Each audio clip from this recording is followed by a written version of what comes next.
Mesdames, Messieurs, bonsoir. Bonsoir Gaël Le Dantec. Bienvenue au Théâtre des Sables à l'Étang Salé. Bonsoir Jean-Marc Colline, bonsoir à vous tous.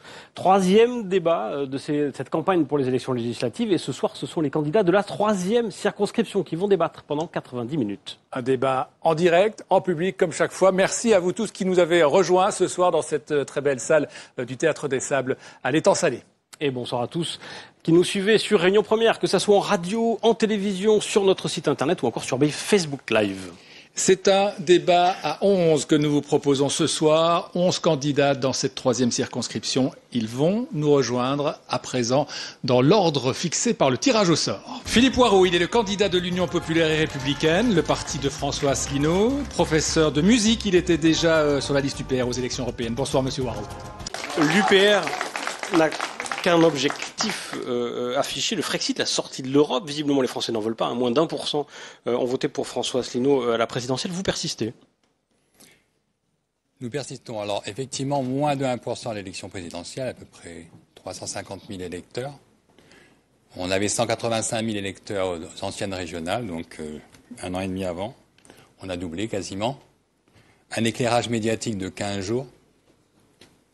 Donc en fait, avec un éclairage... En même temps, on a l'impression que M. Asselineau, on le voit à chaque élection présidentielle, puis qu'on non, le voit plus. C'est la première fois qu'il se présente, M. François Asselineau.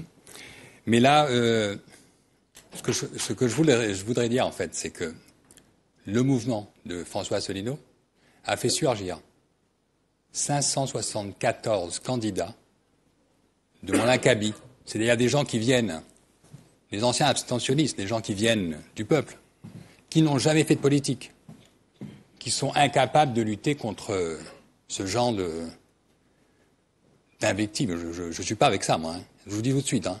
Là, moi, je ne suis pas venu faire la politique pour faire des trucs comme ça. Ça, c'est ce qui faisait que j'éteignais mon poste, en fait, directement. Si on est venu 574 candidats, vous vous rendez compte? Qui n'ont jamais fait de politique de leur vie? Un mouvement qui lève 574 candidats? Personne n'en parle? Si vous avez la parole, vous êtes là. Oui. Quand je dis personne n'en parle, personne ne le matraque sur les médias. Ça mériterait un matraquage médiatique. Effectivement, on a une petite goutte d'eau ce soir. Merci. Alors, pour que tout le monde... J'aimerais dire autre chose aussi. Je vous demande de conclure. J'aimerais dire autre chose. Je vais être assez rapide. Je vais être assez rapide. Je vais dire une chose quand même, ce que je pense sur la scène politique actuelle. Les partis politiques, comment ça se passe, etc. C'est que quand j'étais gamin, j'adorais les échecs, je pensais que j'étais fort. Et puis, à un moment donné, je vous le dis, hein, j'ai joué contre quelqu'un qui était beaucoup plus fort, qui voyait plusieurs coups à l'avance. Il me donnait sa dame à manger, et moi, je la mangeais, je pensais d'avoir fait un grand coup, j'étais super content. Le coup d'après, j'étais mat, ça c'est Macron. La dame à manger, c'est Marine Le Pen. Mais de temps en temps, on donnait aussi un cavalier à manger. Et celui qui ne sait pas jouer, qui voit à un seul coup, il mange le cavalier et il est content. Je ne donne pas de leçon, monsieur. Je ne donne pas de leçon. Je vous demande de conclure, monsieur Hoareau. Je dis tout simplement que si les Français ne se mettent pas à réfléchir, vraiment, à réfléchir aux stratégies qui sont utilisées pour projeter la marionnette de l'oligarchie à la présidence, ça va forcément mal finir. L'abstention monte, je suis d'accord. Il va falloir maintenant réfléchir. Ça, c'est ce que je pense. Merci, monsieur Hoareau. Et je suis aussi en colère. Hein. On l'a vu. Merci et désolé pour la confusion, effectivement, sur la présence de monsieur Asselineau au présidentiel. Est-ce qu'il y a des propositions qui viennent de monsieur Macron? Macron ne fait pas que lire les grandes orientations de politique économique de Bruxelles. Alors comment vous pouvez m'expliquer? Ne parlez pas tous ensemble, absolument. Parlez tous ensemble. Entre son programme, là, il y a la loi Macron qui était déjà inscrite dans les GOPÉ, les grandes orientations de politique économique. Les grandes orientations de politique économique, il ne marche pas. Si, votre micro parle, mais vous parlez un petit peu plus près du micro. D'accord. Je disais tout simplement qu'il est étonnant de voir que les propositions de M. Macron, d'ailleurs la loi Macron elle-même, était déjà dans les GOPÉ 2016. Les GOPÉ, ce sont les grandes orientations de politique économique, excusez-moi, c'est le fond de notre programme, donc je dois en parler. Les grandes orientations de politique économique qui sont fixées à Bruxelles tous les ans par le Conseil. Et la loi de M. Macron, donc, était déjà quasiment, c'est un copier-coller. La loi El Khomri est un copier-coller des GOPÉ aussi.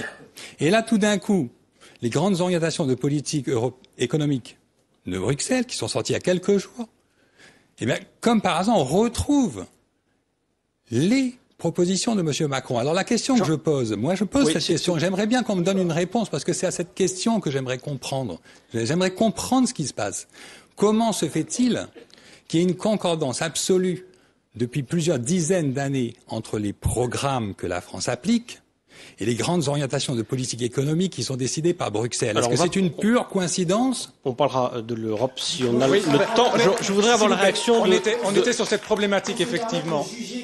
Je ne juge pas. Je parlais. J'aimerais poser une question. Madame Bassir, vous parlez donc de toute cette austérité qui nous tombe dessus. Je suis d'accord, tout le monde l'a constaté, on le voit.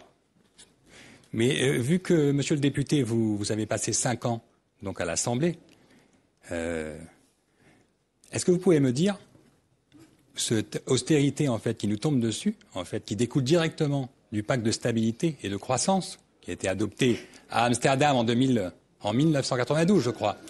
Je voudrais vous dire quand même, c'est super important ce que je dis. Lui, il a été 5 ans là-bas. Quels moyens il avait pour lutter contre ces plans d'austérité qui nous sont dictés là-haut et qui sont devenus encore plus contraignants depuis 2012, puisque maintenant, si on ne les exécute pas, la France est condamnée à payer des amendes jusqu'à 0,5% du PIB, c'est-à-dire 2 milliards et quelques. Je prends la position de l'UPR en quelques mots. Ma question est simple. Quels moyens d'action en quelques mots, Jean-Jacques Vaudy, et on va faire tourner la parole après, si vous voulez bien.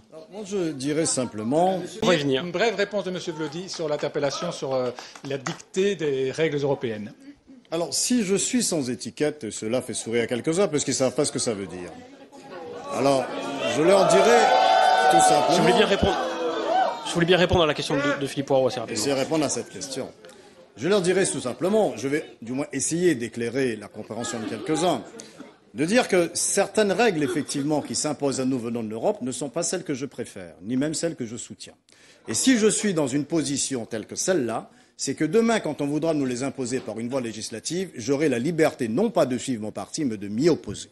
Et donc c'est très clairement cette position qui est la mienne. Merci, concernant juste une petite remarque, quand même. Excusez-moi, il y a une partie de ma question. Excusez-moi, monsieur Vaudy, excusez-moi.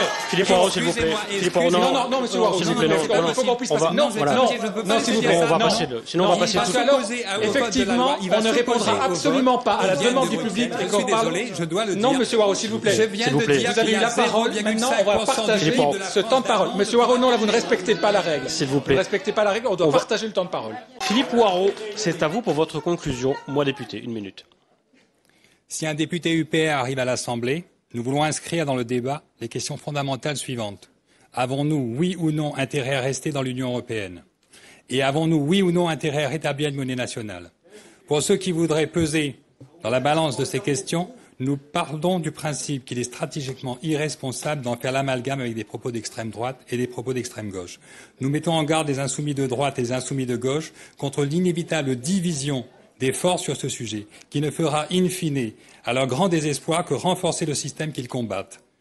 Avec plusieurs centaines de milliers de personnes, dont 6 000 à La Réunion, j'ai rejoint les rangs de l'UPR quand j'ai compris que ce n'est que dans un large mouvement de rassemblement, au-dessus du clivage gauche-droite, qu'on pourra faire de la France, et par voie de conséquence de La Réunion, de nouveau un pays libre.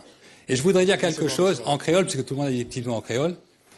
Si ce petit peu vote vraiment utile, vote à l'envers. Merci, monsieur Poirot. Merci beaucoup.